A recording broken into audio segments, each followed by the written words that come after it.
The first word of the Odyssey is andra, a man. And that's what we're going to talk about in this video today. Odysseus in the Odyssey and in the Iliad, but as a folk hero of the ancient Greeks, is a man. Achilles, on the other hand, is a demigod. And that distinction is actually really important. In 2026, we had a new adaptation of the Odyssey and of the figure of Odysseus and who he is, and the question of what kind of a man is Odysseus. Tennyson, Dante, Virgil, Sophocles, Euripides, many different artisans, those are literary artists. There's a lot of other literary artists, poets, but also painters, sculptors, musicians. Many different people have answered this question in a variety of ways, sometimes very negatively about Odysseus, sometimes very positively. But that's what we're going to explore, is that question. When you watch the Odyssey, you could also think about that question. How does Christopher Nolan answer that particular question? And we're also going to look at how Homer answers it. My name is Kirk Barbera. I am the host of the Literary Canon Club, the creator of Troubadour.studio. You could support me in my work by going to troubadour.studio/Iliad and buying my translation of the Iliad, which is for first-time readers particularly. It is a translation, but it's really designed to help you actually understand what's going on. So check it out. And you could actually join my club where we'll read through a lot of great works, not just ancient Greek stuff, but many different works, poetry, film, and novels, short stories, a whole bunch of things. It's called the Literary Canon Club. You go to troubadour.studio/Literary Canon Club, and you can join there for a small monthly fee, and you can join me live as well. Today, we're going to talk about this idea of andra, or a man. What is a man? What is masculinity? What is manliness? This is an important question. It's a very complicated question, and we're going to use Homer and the way he draws these two characters, Achilles and Odysseus, and how they interact with each other, how they interact with ourselves, how we think of them, how artists and cultures have thought of them. And that's how we're going to explore this very abstract, very complicated concept of masculinity. At the heart of Homer and of the ancient Greeks at this time, there is a quarrel not only between Agamemnon and Achilles, which is what we see in the Iliad. It starts with a quarrel between those two. But there's a broader quarrel, a part of the Trojan War epic, that is part of all kinds of stories between Achilles and Odysseus. And this is actually mentioned in the Odyssey. I'm going to read from the E.V. Ryu version. When they had satisfied their appetite and thirst, the muse set the bard to sing the famous deeds of heroes, that part of a lay well known by then throughout the world, the quarrel of Odysseus and Achilles, son of Peleus. It told how these two had clashed in a violent altercation at a festival of the gods, though Agamemnon, king of men, was secretly delighted to see the Achaean leaders at loggerheads because their quarrel fulfilled the prophecy. It goes on a little bit, but this is one of the many times when Agamemnon gets things wrong as a leader, as a man, as the leader of the expeditionary force to Troy on the Greek side. He's always wrong, it seems like. He's often wrong. And this is one of those cases.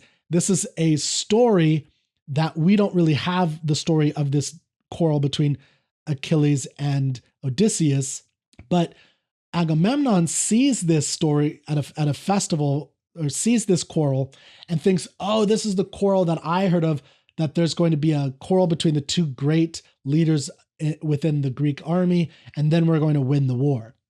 Well, that's not it. It's actually going to be the quarrel between Agamemnon and Odysseus. That's going to be the one. And we do have that story. That's in the Iliad. Likely what they were arguing about, fighting about, Achilles and Odysseus, from what we can gather, very likely they were arguing about how to actually complete the war, how to finish it properly. Achilles is the man of Bia. This is a Greek concept that means might, force, pure strength of arms. This is Achilles is like this kind of fighter. Ajax is like this kind of fighter.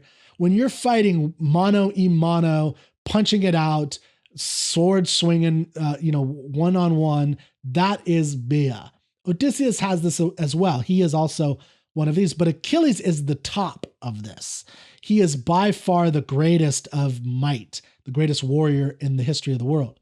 Odysseus is the man of Metis, stratagem, artifice, cunning, wisdom, thoughtfulness, those kinds of things of the mind. And he is going to argue at this festival where they are clashing, Achilles and Odysseus. He is likely arguing that they need to use artifice and trickery and cunning to beat the enemy.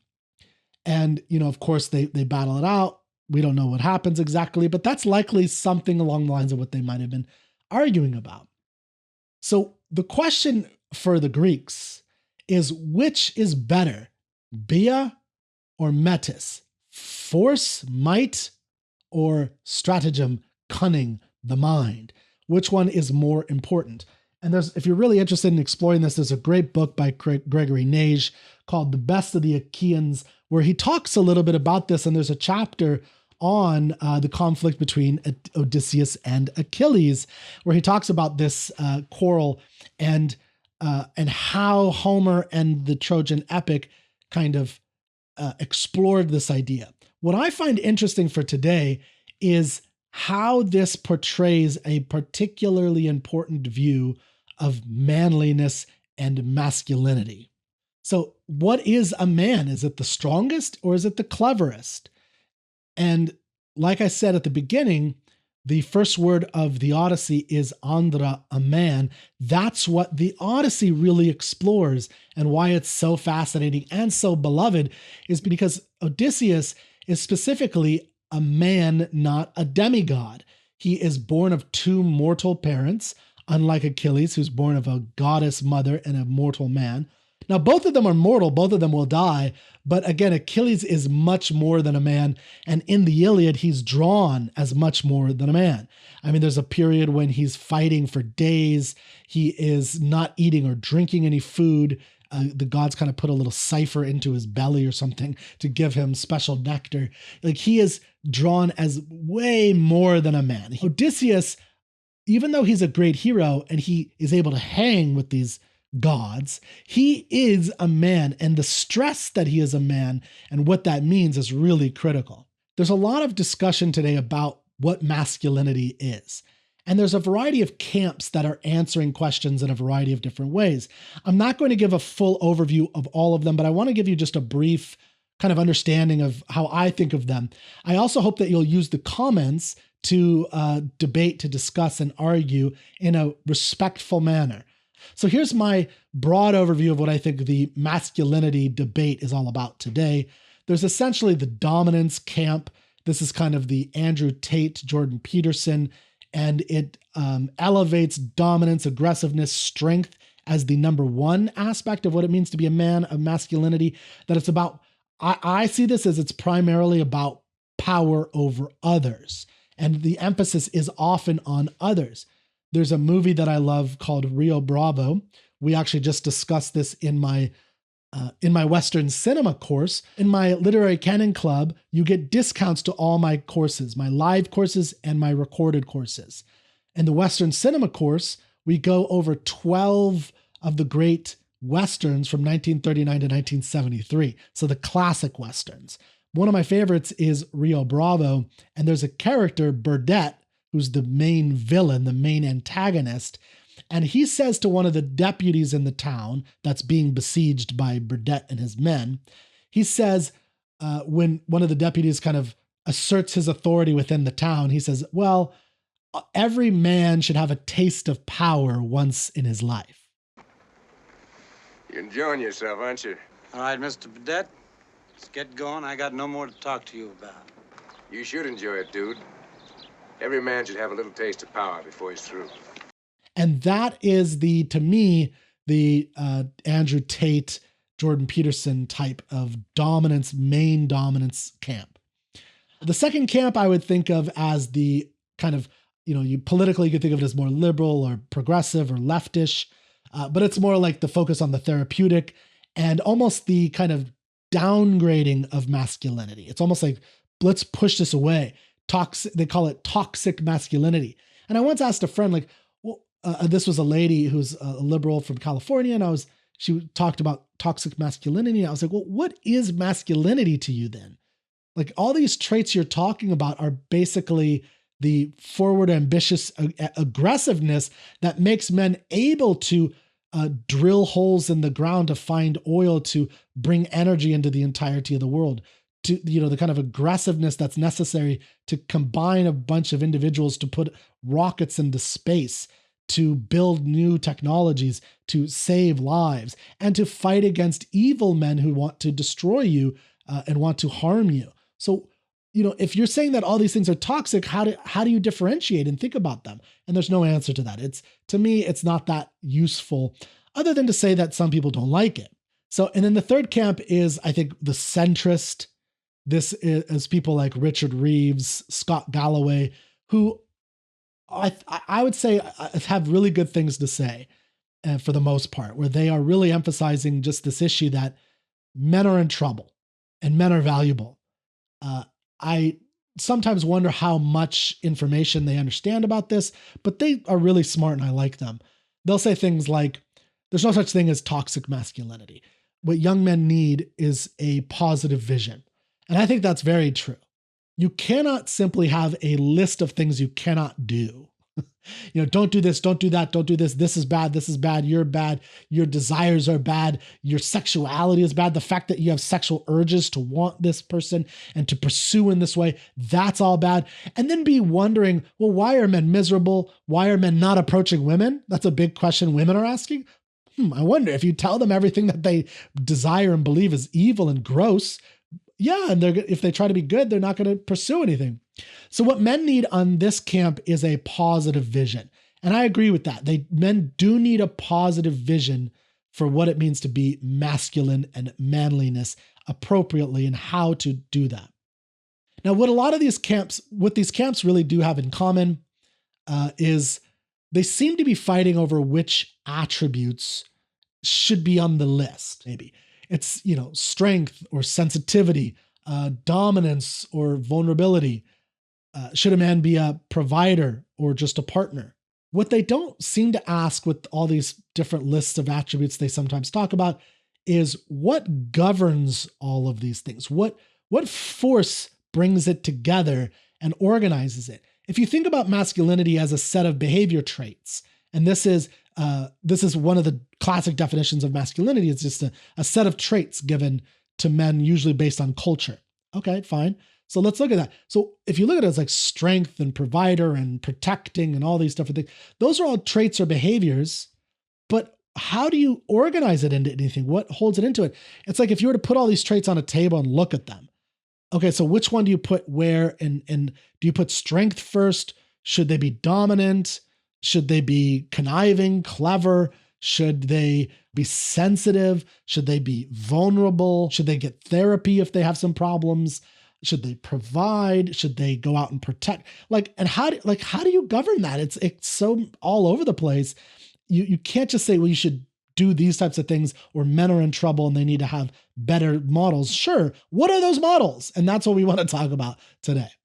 A trait alone is just a raw material, but so strength with nothing governing it is a thug. Cleverness ungoverned is a con man. And we're going to see these different types of models played out in the Odyssey. It's one of the reasons why it's such a great little epic to read. And we're going to explore a little bit in this video what commands these different traits. How do you whip them into place to get them to do what you want? And what is it that you want? And now in various cultures, we're going to get a variety of different behaviors and traits of what it means to be masculine. That I think is unequivocal. That in the Han Dynasty in China, you're going to get a certain particular set of traits. They seem to elevate the man of letters and the martial man as you should be both, but they believe that the man of the brush is superior. The man of calligraphy is actually superior to the martial man. I think in other cultures, some people might say the martial character, like in Homeric Iliad, the martial man is the kind of superior person. Today, the Andrew Tate types would say that he's the more superior, right? So that most cultures split man into two at the very least. Homer does something really interesting with this. So what Achilles is pure force. The way I think of him is he's almost like the entire nuclear arsenal of the United States of America. When he goes out and he finally re-enters into the battle in the Iliad, he is slaughtering everyone. This is an epic story where we have seen horrific death and lots of slaughter, but it's nothing compared to when Achilles enters.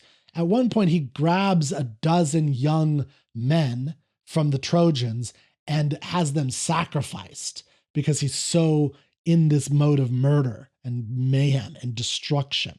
He destroys everything before him. Nothing can stop him. Even a river god comes after him and he pushes back the river god.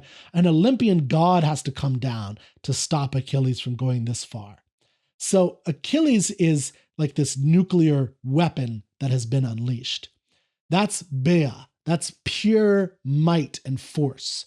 Metis is the Trojan horse idea. That's what Homer wanted to use to describe this other kind of masculinity of power, or of, this important trait of a hero. And it's the intelligence that finds a way when Bea or might cannot find a way. So the Iliad is the 10th year, or the final year of this 10-year war. Bea, might, has been the predominant factor, and it has not succeeded for the Greeks.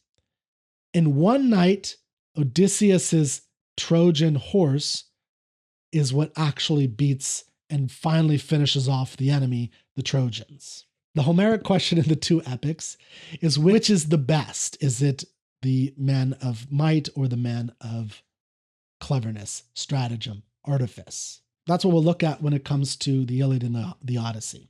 So a little bit of a closer look at Achilles. Now, Achilles takes place as a character. He is both in the Iliad and the Odyssey. Of course, he's the central figure of the Iliad, but he is also a big, important figure, even though he doesn't spend a lot of time in the Odyssey. But Achilles is half divine. He's the son of a goddess Thetis. He's not a man like me or like you or like any of us. He is to be revered. He is to be admired from afar, but we cannot become him at all. He's not immortal, but he is still grander than a normal human. His men are not normal men, in fact, even. His men are myrmidons or ant-men. They're basically just extensions of his prowess and his force. In the Iliad, he's much less human than his enemies or than anybody else. Hector is the Trojan equivalent of Achilles, but Hector is drawn as very human. He fights for his city, for his wife, for his baby son. Hector has doubts. He's afraid. He runs away. That's very human experiences. Achilles stops fighting in the beginning of the Iliad, the final year of the war, because he believes he has been dishonored, not given the proper kleos and time, glory and honor. He believes that he's fighting only for those things, for his own glory and honor. When he doesn't get those, he says, I'm done. I am not going to fight for you anymore. And he abandons the Greek army, who are then going to be destroyed, or they're likely to be destroyed by Hector without Achilles. Now, when he does that, this demigod, this more than a man character, actually starts to become a little bit more human. We see him a little bit human. In the Iliad, I'll use my translation, when we bring an embassy of men in the 9th chapter, or book 9 of the Iliad, the Greeks are there to try to get him to come back to the Greek army at the behest of Agamemnon, the leader of all the Greeks, and try to, hey, we need your help. We're all going to die if you don't help us. And Achilles actually is going to reject him. reject them in the end. But what's interesting is this interaction between Achilles and Odysseus. Achilles is becoming a little more Odyssean in book 9. He's playing the lyre. He wants to go home. He wants to just be a husband and a father, and to start a life. That's what we see, and we're going to see more of that in the Odyssey. That's what Odysseus wants. But we get this tension between the two characters very quickly. Odysseus comes to Achilles in this embassy. He reads off this list of all these great goodies, these great treasures that Agamemnon is going to give him. Not only loot and women, slave women, but also lands and power, everything anybody could want. He would be second to none except maybe Agamemnon. Odysseus does something very Odyssean. He leaves out a critical part of the story. He does not tell Achilles that Agamemnon does not fully apologize for what he did in taking away the concubine of Achilles. And Agamemnon still wants Achilles to essentially bend the knee to him. Again, Odysseus is the man of cunning, artifice. He's a manipulator. He's the man of twists and turns. He'll go this way when he needs to go this way. He'll go that way in this situation. In that situation over there, he'll be that way. When he deals with these people, he'll be this way. He's the many-faced man in a sense. This is what Achilles says to Odysseus when he hears him say this list of all these goodies, but he feels he's leaving something out. He says, "Hateful to me as the gates of Hades is the man who hides one thing in his heart, but speaks another lying to your face. I'll speak my mind to hold what I say." And what he means by that is he knows that Odysseus is playing some kind of trick, because that's what Odysseus does. In the Iliad, we see Achilles is the kind of better, because this is his story. But Odysseus is still drawn as a great man, even in the Iliad.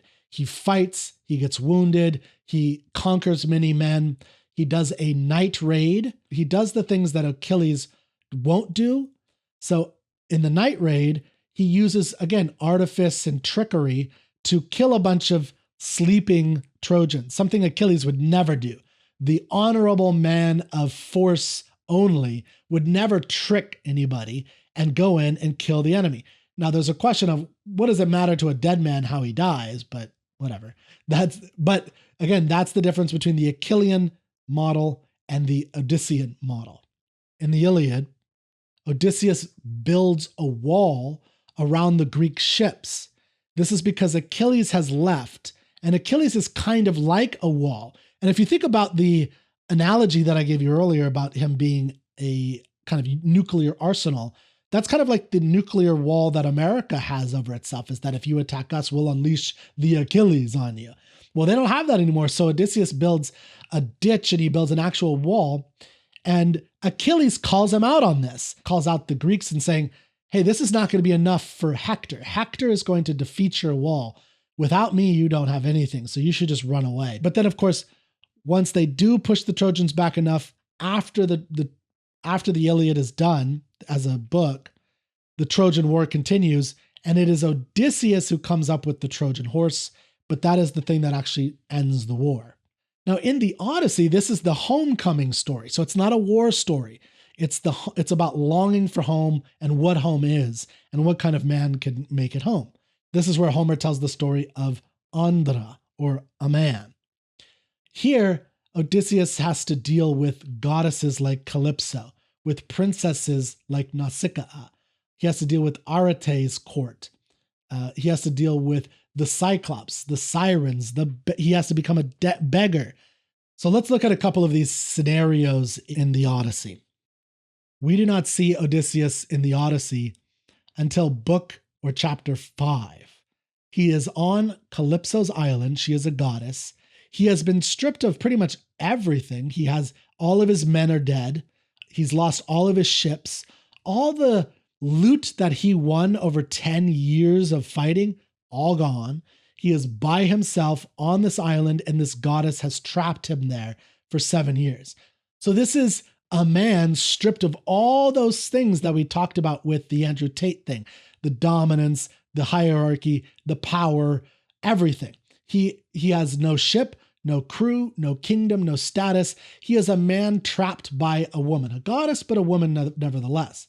Every day on the shore, he is weeping to just see the fires of the land of Ithaca. That's all he wants. And on this island, he's offered immortality and agelessness. And he says no. The way that we learn about Odysseus's cleverness is to see him interact with all these various beings, both human, monstrous, and non-human, and how he navigates all of them. So the Achillean model is to slaughter everything. He sees an Olympian god, he goes after them until the Olympian god can beat him back. He sees a bunch of innocent people, he goes out and slaughters all of them. That's the Achillean solution, in a sense. He's more complicated than that, but for our purposes, I think that's the masculine look at that. Odysseus is different. When Calypso is commanded by Zeus through Hermes to let Odysseus go if he wants to go, she is upset. Odysseus has to navigate this angry, powerful goddess who could snap him in half because she's a goddess. Here's what Calypso says. This is from the Evie Ryu prose version. She says, so you are determined, son of Laertes, favorite of Zeus, ingenious Odysseus, to leave at once for home and your beloved Ithaca. Even so, I wish your happiness. Yet had you any inkling or the full measure of misery you are bound to endure before you reach your native land, you would stay and share the home with me and take on immortality, however much you long to see that wife of yours, who is never out of your thoughts. And yet I claim to be by no means her inferior in looks or figure, for surely it would be most unseemly for a woman to compete with a goddess in form and face. This is a threat, if you know Greek mythology. To claim that you are more beautiful than a goddess always brings trouble for mortals. So, quote, to this the nimble-witted Odysseus replied, my lady goddess, do not be angry at what I am about to say. I too know well enough that my wise Penelope's looks and stature are insignificant compared with yours, for she is mortal, while you have immortality and unfading youth. Nevertheless, I long to reach my home and see the day of my return. It is my never-failing wish. And what if one of the gods does wreck me out on the wine-dark sea? He doesn't say that Penelope, his wife, is the love of his life, that to him she's very beautiful. He simply says, yes, she's immortal and she has fading looks where you are unfading, of course. But he says, I long for the day of my return. That's the critical thing. And what that is saying, think about this for a second. He is turning down immortality and agelessness. That is a conscious effort on Homer's part to draw a really important value of being immortal. We see this in the Iliad as well. And it's this idea that to have values, you have to be mortal. I'll tell you a secret. Something they don't teach you in your temple. The gods envy us. They envy us because we're mortal. Because any moment might be our last. Everything's more beautiful because we're doomed. You will never be lovelier than you are now. We will never be here again.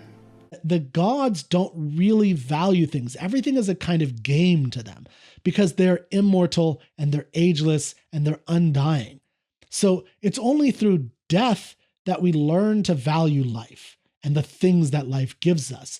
The wine-dark sea, a beautiful sunset, a night with a beautiful woman, friendship. All these types of things can only be valuable to you if you know you might die. If you don't know you might die, they take on no meaning at all. So the bedrock of being a man, of masculinity in the Homeric sense, is self-knowledge. He wants to go home. He's always wanted that for 20 years, really. He'd rather be breakable, fragile, mortal, where he will die one day on his own rock than in a deathless paradise. In this sequence, this is part of his journeys, his great wanderings of Odysseus. before he lands on Calypso's island. He finds himself on this land full of Cyclopses, and he goes and his men, and they eat a little bit, which they probably shouldn't do because they don't wait for the host to come.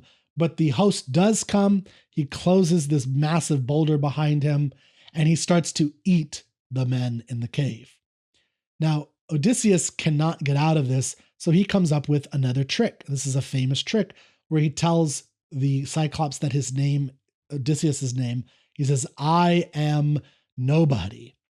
And the Cyclops says, "Okay, I'll eat you last." He goes to sleep, and through Metis, Odysseus secretly starts to make a huge spear.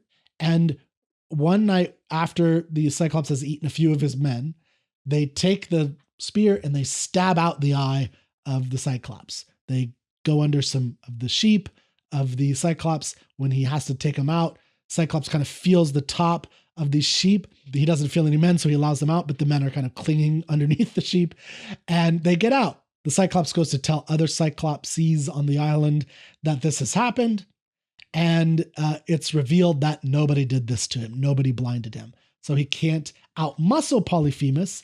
Achilles would just go whacking away trying to kill him. And that's the Bia manner. That's what the Achillean, the Ajax the Greater, those fighters, that's what they would do. Another Odyssean story in the Odyssey is the Sirens. And this reveals another interesting thing about man and what kind of a man Odysseus is.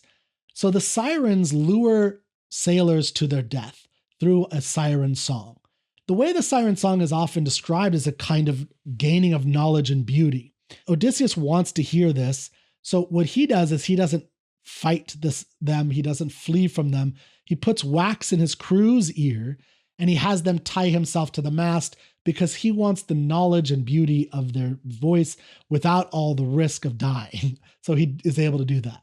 One of the most famous social interactions in the Odyssey that showcases the many-turnedness, the different ways that Odysseus is capable of landing on all these different islands where he doesn't know where he is, and yet he's able to use his Metis, his mind, his cunning, his intelligence to navigate the world and come out on top, right? Again, Achilles would just be there with his men ready to fight, but Odysseus is not able to do that. The best example of this, I think, is the story of Odysseus and Nausicaa. Nausicaa is the princess on the land of Scheria, or the land of the Phaeacians. Odysseus lands on their shores after Calypso, the goddess, allows him to leave. He loses the ship that he's on again, and he is on their island of Scheria, naked, exhausted, with no men, no ship, nothing. It's just him. This young girl, she's a teenager, just at the beginning of marriageable age. So in Homer's time, that's probably something like 13, 14 years old. She, with her friends, they're playing ball. They're playing a game because they're still in girlhood. When the ball they're kind of tossing to each other rolls away and wakes up this naked man. Now, to understand this story and the meaning of it, you need to understand a little bit about the backstory of mythology in Homeric Greece. And that is one of pirates. If you're on an island, you are afraid of pirates coming in, raiding the land, and running away and sailing away. So that's what Odysseus has to deal with. Now, what does Odysseus want? He is naked, alone, with nothing. He wants to get home, and he wants to come out on top with hopefully not only a ship, but maybe some more goodies, some more stuff, because he lost all of his stuff from 10 years at Troy, is all gone. So this is what he does. He sees this girl. He doesn't know if they're good. Are they going to try to kill him? Are they going to try to kidnap him? Are they going to try to keep him on the island for 7 years like Calypso does? He doesn't know. So he goes out and he's going to have to navigate this. When he sees her, if he were to just run at her and say, "Hey, help me, I need some help, give me something to make sure I don't die," she might go running and screaming and not want to deal with him, and maybe people would come and treat him poorly. What he does is very clever. He says, comes over to her and he says, "Princess, I am at your knees. Are you some goddess or a mortal woman? If you are one of the gods who live in the wide heaven, it is of Artemis, the daughter of Almighty Zeus, that your beauty, grace, and stature most remind me. But if you are one of us mortals who live on earth, then thrice blessed indeed are your father and your lady mother. Thrice blessed your brothers too. How their hearts must glow with pleasure every time they see their darling join the dance. But he is the most blessed of them all, who with his wedding gifts can win you and take you home as bride. And then he goes on to praise her beauty and her grace and all kinds of things. So if you notice what he does very cleverly, if you understand mythology, is he has actually put all the power in her hands. So he is a naked, powerful warrior soldier, but he makes her feel safe by giving her power. And the way he does that is by calling her Artemis. Artemis is the huntress goddess, and she is the virginal goddess, again, kind of subtly hinting that he thinks of her as this virginal goddess, not only a virginal goddess, but a virginal goddess whose stories are all about how men come into her grotto, see her bathing naked, and she turns them into a stag and has, wolves eat them and kill them. So again, she's a powerful goddess that is feared among the people who worship those goddesses and gods. He also, of course, indicates that these are the gods that I believe in, which he discovers that she also believes in those gods. So it's a good discovery moment for both parties. But it's a very clever thing that he does. He tries to put her at ease and make her feel powerful. So this allows him not only to try to get a little bit of help from her, but get into her good graces so that she really helps him. And what she ends up doing is telling him how to navigate the Phaeacian court system. So he goes to this court that's the king and the queen, Alcinous and Arete. It was the queen Arete. And Nausicaa tells him, you need to talk to Arete. She's the one, my mother, the queen, comes from this long, powerful line of heroines. She's the one who not only will determine secretly, but she will determine what you will get. She will determine if you get a bunch of stuff or just kind of get sent away and, whatever, or nothing. When Odysseus comes to the court, he immediately goes for Arete and begs for her to give him hospitality, to, treat him well as a guest. The Odyssean cleverness is absolutely critical outside the battlefield. It's true that the bia of Achilles, the might of Achilles, is necessary in war, but there's something more that's needed in life. Life is not always war, and that's when you need to be an Odyssean figure. And that's what kind of man Odysseus is. Now let's look a little bit more at the concept of Metis outside of Odysseus, because this is the complicating factor here, is that this is not just a concept for masculine men. Homer in 8th century BC gives all his women great Metis, or most of his women. The Odyssean cleverness is not actually the full masculine story here of virtue. Women have it. So Nausicaa herself, when she's watching Odysseus do all of this, she immediately, as they start heading toward the court of the Phaeacians, she tells a story very similar to Odysseus to reveal her cleverness and insights into him, subtly hinting that she would very much like it for him to want to marry her and stay with her. So not only from a plot device is Nausicaa a foil for Odysseus's return home to his wife, which is what he says. So Odysseus can now stay on this island of the Phaeacians, marry this young, beautiful young princess, and start a new life. But of course, he wants to get home. But that's the foil for him. And not only that, but Nausicaa is a great, strong, cunning woman just like him. She praises him in many ways, tells him he is a great man in many ways as well. And there's a matching there. We get with Circe tricking the men to eat food that will turn them into swine. This is her own version of Metis. And she really admires Odysseus because of his Metis. They kind of recognize each other as kin. So this concept of Metis, of cunning intelligence, is not just a masculine trait, it's a female trait too. Penelope, the wife of Odysseus, is one of the great women of Metis. she has been, the famous story is she is weaving this shroud for years, and this holds off all the suitors who are trying to force her hand into marriage, trying to get her to say, okay, Odysseus is dead, I'm going to marry a new man, so someone new can take over the kingship of Ithaca, the land of Odysseus. So she's been doing this long con for several years. When Odysseus returns home finally, after he defeats all the suitors, which we'll talk about, she tests him just like he tests other people. So again, she's a match for Metis. She also has Metis. In fact, Athena, a goddess female woman, is the goddess of Metis, and she is the overarching person that protects Odysseus throughout this story.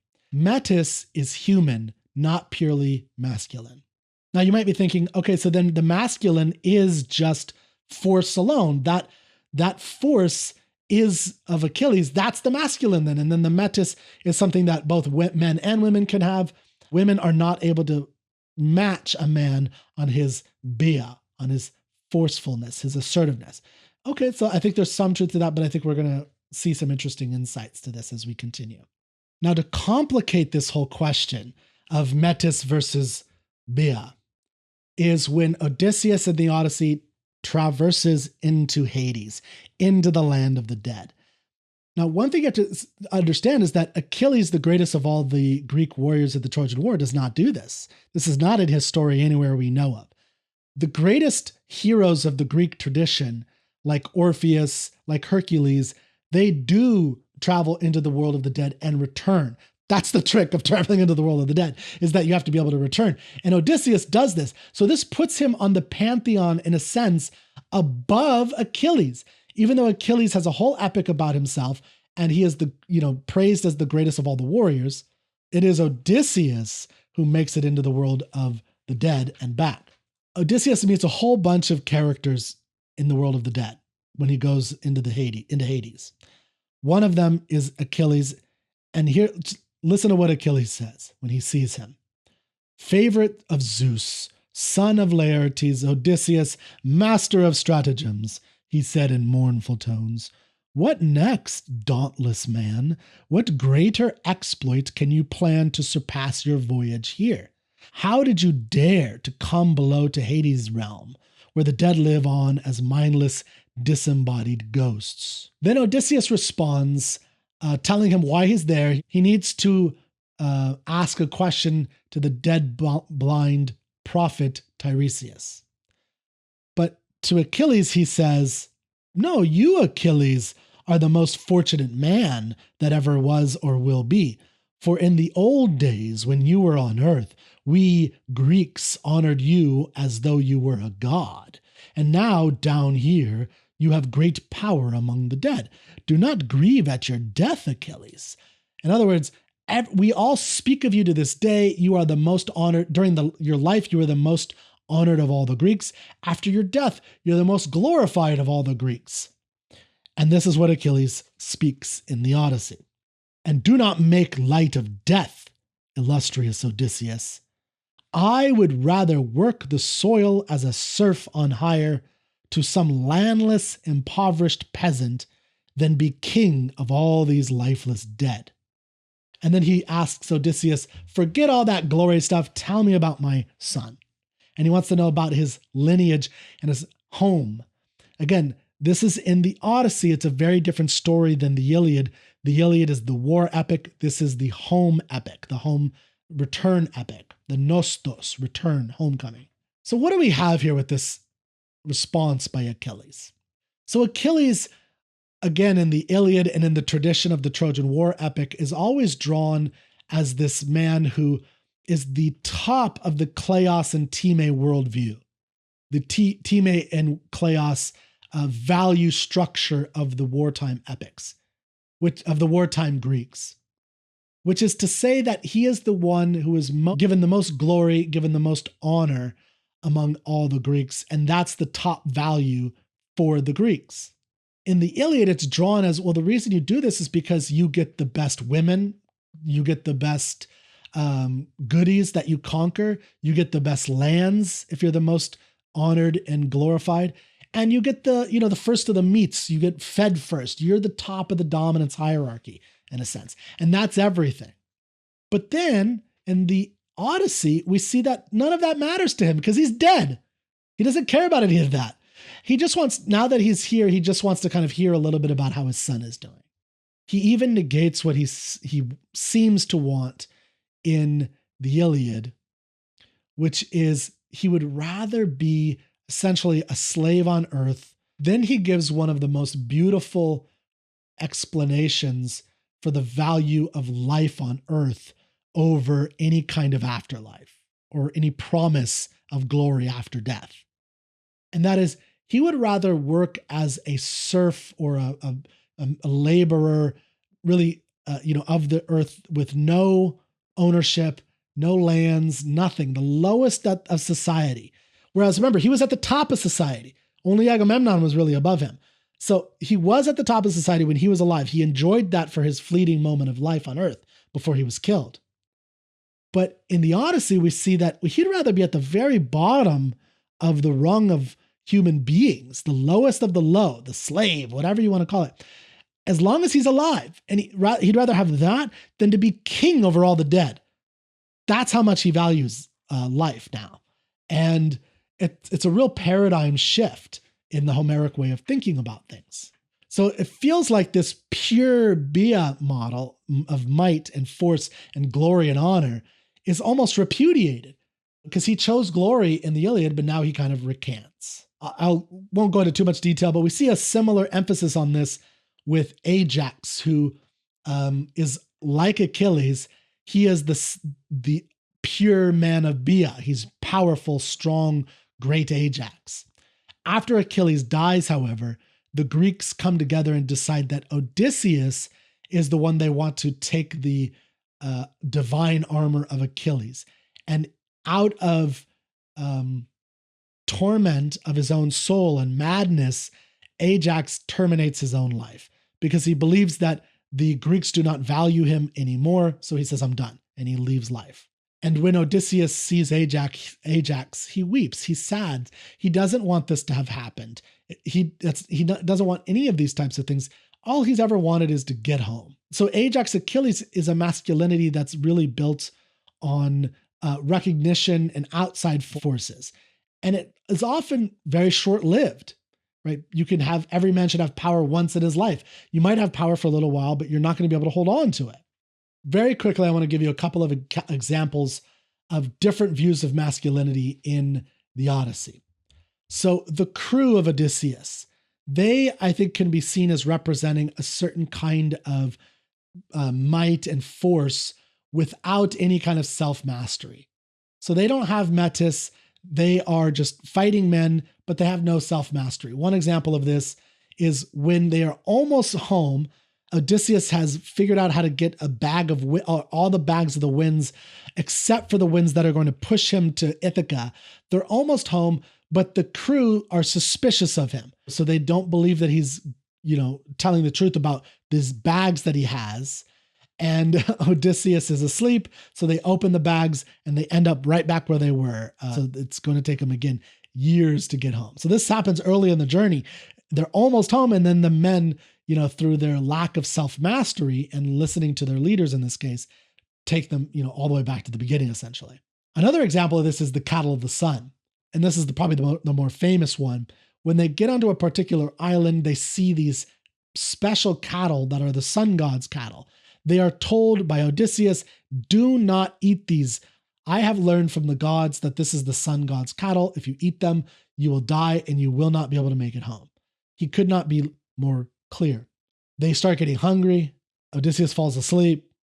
They eat the sun god's cattle, and then they're going to die very soon. So again, they have no self-mastery.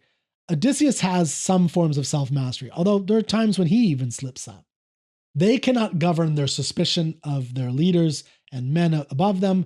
They cannot govern their appetite. So, in terms of Metis and the man of twists and turns that can get home or can solve whatever problems are in front of him to get to where he wants to be, they're not able to do that. The suitors on the island of Ithaca also have no proper governance. They represent a kind of mighty model, Bea strength force in mob form with no governance. There's over 100 armed young men. They're devouring another man's house. Not only another man's house, but supposedly they're kings and princes. They have no restraint. They break all the rules of hospitality, which is a big deal for their culture. One reason why that's interesting in thinking about masculinity is they don't have fathers. Their fathers had all gone to war with Odysseus, or most of their fathers did. Now they're, fatherless, and they have grown up without proper models for how to live, and they are acting immorally. So when we look at, force alone, we think about Achilles dies, but he regrets it. Ajax collapses and self-terminates. The crew self-destructs. The suitors are basically beasts. And we see other beasts along the way, like the Cyclops are beastly. They're aberrations of man, of human beings. They're uncivilized savages that represent the worst form of man. And we also see this with Circe when she turns the certain men into swine. They're basically all-consuming creatures that just eat, and they're just all about their appetite. Again, they don't have any governing function to try to figure out what to do and what action to take that's appropriate to accomplish their ends. What I think we see is that neither cleverness nor force is the answer by itself. The Odyssey opens up with 4 chapters or books called commonly the Telemachus. These are the stories of Telemachus. A lot of people think that this is a very confusing, weird divergence from the story of Odysseus. I think it's critical to the whole meaning of a man and what kind of a man and what is a man according to Homer. This Telemachus is a vision of manhood as an achievement. It's not an automatic thing. Telemachus is shown to have neither Metis fully or Bea fully. He's passive, he's daydreaming. He does act appropriately when it comes to hospitality, but he's helpless amongst all these suitors. He doesn't know what to do. He doesn't know how to get rid of them. He just doesn't know what to do. He's mocked by them, particularly by Antinous, who really ridicules him and calls him out as not his prince. He's not his leader. He's like, no, you're not the man. There's a better man than you, he basically says. And at a debate, Telemachus, again, still a boy. He's a boy, not yet a man. In a kind of hissy fit, he throws down his scepter and kind of declaims how horrible it all is. So again, he throws a tantrum. He doesn't know what to do. He's just a child, even though he's 20. But again, that's because he doesn't have a father, a guide, a mentor to help him with this. Then at that time comes to Telemachus in disguise as a long-lost relative named Mentor. This is where we get our term for mentor, when an older man guides a younger man. And that's how Athena comes to them. And she tells him, stop waiting for what to do, leave home and learn what happened to your father. So you have to go out and try something. This is a quest Telemachus gets. He sails to Pylos to talk to Nestor, and then he sails to Sparta to talk to Helen and Menelaus. And he learns about the world, he learns about how to be a man from them, and he discovers more of himself. So the lesson here is that manhood is not only biological by default. It's an achievement. It's something you have to become manly enough to be called, to get your man card, as we say it, as we say it to this day. And this is an interesting aspect of manliness and manhood that does seem different than girlhood. It's an important thing to think about. Whether you agree with me or not, write in the comments. But it does seem that throughout all of cultures, one identification for women is that when the becoming a woman is a biological turning point in their bodies. And that when that biological turning point occurs in their bodies, menstruation, when they become a full woman, that is them becoming a woman. And there's all kinds of responsibilities and behaviors and traits that come from that. Now, different cultures treat those different traits different ways. Men don't have that. Men do have a puberty, moment, obviously, but then that's basically it. They don't have in their biology certain innate requirements for action and certain kinds of behaviors and actions and how to think about them. So, the obvious one is they can sleep with who they want with no consequences. A woman, if she sleeps with someone, she may get pregnant, right? If a man sleeps with someone and leaves, that doesn't matter to him, right? So that, I think that deep biological basis is an important aspect. And that's why it's important that in every culture, there is an achievement of manhood, that you get your man card, you pass the quest to become a man. That is an important aspect of manliness. I will say that I do believe it's also in femininity, but this video is not about that. We're talking about masculinity here. And what this for masculinity, for manhood requires is a guide. And someone often needs to help them. The suitors represent a kind of proof of the negative. Males that get no formation because they have no guides, no fathers. Telemachus is a proof of the other way, where he doesn't know how to act because he has no father, but he finds a mentor, a kind of surrogate father, who can show him how to become a man. So here's now how I think this all comes together. So as a reminder, we have these different camps of masculinity. We have the view of pure might and the view of pure Metis, and we have different organizations of that understanding of what those are. Now we have Odysseus fully in charge and ready to go. We've seen him cry. We've seen him suffer. We've seen bad things happen to him. But through it all, he has used his cunning and intelligence to navigate it and finally make his way home. Now he's lost all of his men. He comes back to Ithaca with a hoard of wealth from the Phaeacians. They give this. So this, even though he lost all of his wealth of Troy, is able to finagle some more and get these honors. He comes back to Ithaca, but he's at his most dangerous moment. And this is what I think is critical, is the Metis of Penelope has run its course. Telemachus is no longer a boy, but not yet a man. He learns what he needs to do, but he hasn't passed his final test, which will come at the end of the Odyssey. So my point is that all this Metis has done, has put Odysseus on the island capable of accomplishing and having everything he's always dreamed of for 20 years, but he's now at his most dangerous moment. And so what he does is really critical. He disguises himself as a beggar. He does not go in full Bea and start just killing everybody. That's what Achilles would try to do, and Odysseus might and likely would fail at that. He knows that he has to understand the situation, just like he did on Scheria, the land of the Phaeacians, just like he did where the Cyclopses are, just like he did on all these lands. He had to identify and think about what's going on, to use Metis. Who's loyal? How many suitors are there? Where do things stand? So this king in rags, he goes to his own hall, disguised, mocked, kicked. People throw things at him. They insult him. He, again, unlike his men, is master and control of himself. Although he almost breaks. He does almost break a couple times, but again, he controls himself because he is a certain kind of man, not just pure Metis. This is what's beautiful about the Odyssey and Odysseus.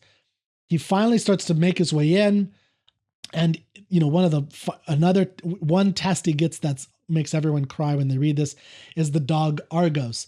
He can't even comfort his dying dog, who he got as a puppy 20 years earlier before he left for the Trojan War.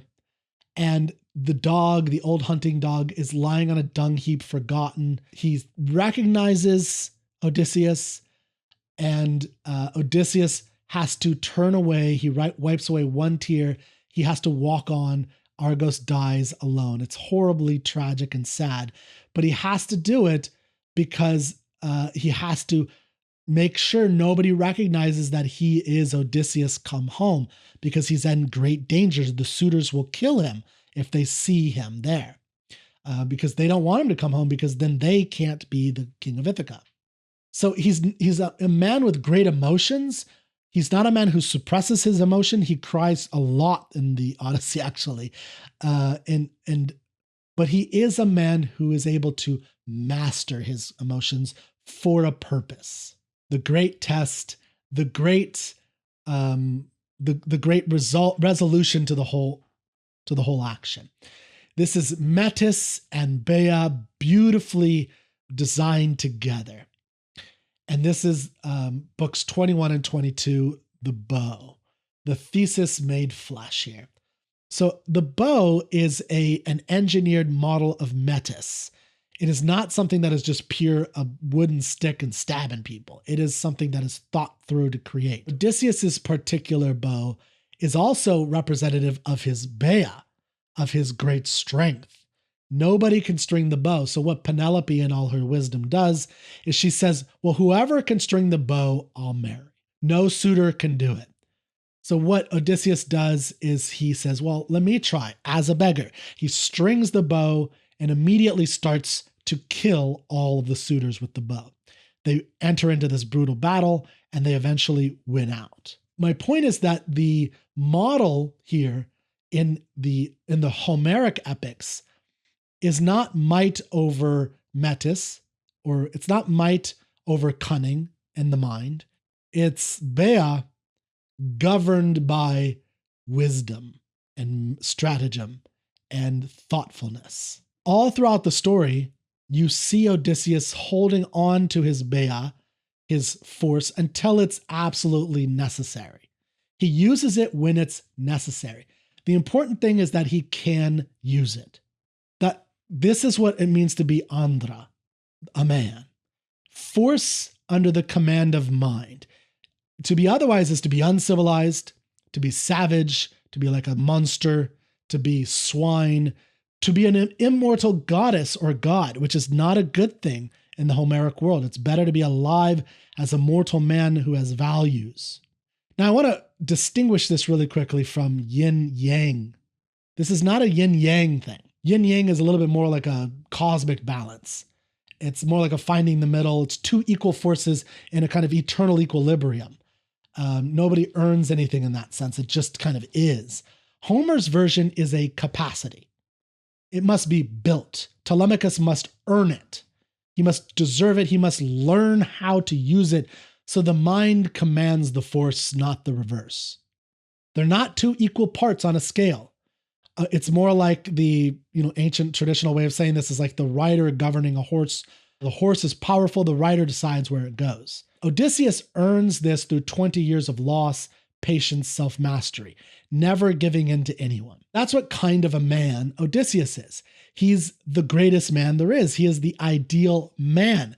Achilles is the ideal great warrior god that we should all revere and admire. And by the way, there's a lot that I love about Achilles. That's another story for another time. But Odysseus in particular is a great human. In that stress, the andras is so critical. And through time, this focus of the kind of man that Odysseus is has often been attacked and sometimes even downright put into the last pits of hell. But nobody said it's easy to be a man. So just as a quick overview of how this looks, in the Athenian tragedians, they often make Odysseus a cold manipulator. This is a time when I think maybe democracy distrusts the man who hides one thing in his heart and says another. This is pure democracy era. So that cunning aspect they don't like. During the height or during the beginning of the Roman Empire, Augustus's Rome, Virgil makes Odysseus the outright villain. He's the man behind the Trojan horse. The Trojan horse is what eventually destroys Troy. The Trojans are the ancestors, according to Virgil, of the Romans. Now, what the Romans value above all others is duty and self-sacrifice. Aeneas is the hero of the Aeneid, and Bea must be put in the service of duty. And so they read the kind of Odyssean masculinity of Metis as treachery. Dante, of course, puts Ulysses, the Roman version, but Odysseus nonetheless, in the eighth circle of hell, of false counselors, tongue of flame, punished for the horse and for sailing past the pillars of Hercules. He saw intelligence and called it pride. Alfred Lord Tennyson wrote one of my favorite poems, Ulysses. Ulysses is an old, bored man who wants to leave home. Very different than the Homeric Odysseus who wants to get home. Tennyson's Ulysses wants to strive, to seek, to find, and not to yield. So there's still something very beautiful and poignant and powerful in this. So why does every age rewrite Odysseus in particular? I think because what we see as masculinity, do we see him as masculine or not? Is he too much the man of Metis? Is that seen as too feminine? Well, then we're going to downgrade you and put you to the pits of hell. But he survives it, and many of the things that make him great and make him a good man and the kind of man that he is will eventually win out in the time of the Victorians and Tennyson. So here's the final argument, the final image. He could have been a god. He could have been the prince of the Phaeacians. Calypso offered him agelessness and deathlessness. He looked at all of his different options and he chose a rocky little island, an aging wife, and a bed he built with his own hands around a living tree rooted in the ground. That's the final book of the Odyssey. He chose to be a mortal andras, man. He chose to be breakable. He chose this mortality. And to spend everything that made him strong, not on conquest, but on the long, patient, intelligent road home. What kind of a man is Odysseus? He's the kind of man who knows that being a man at all, strength governed by a mind in service of something you love, was always a better thing to be. Even better than being a god.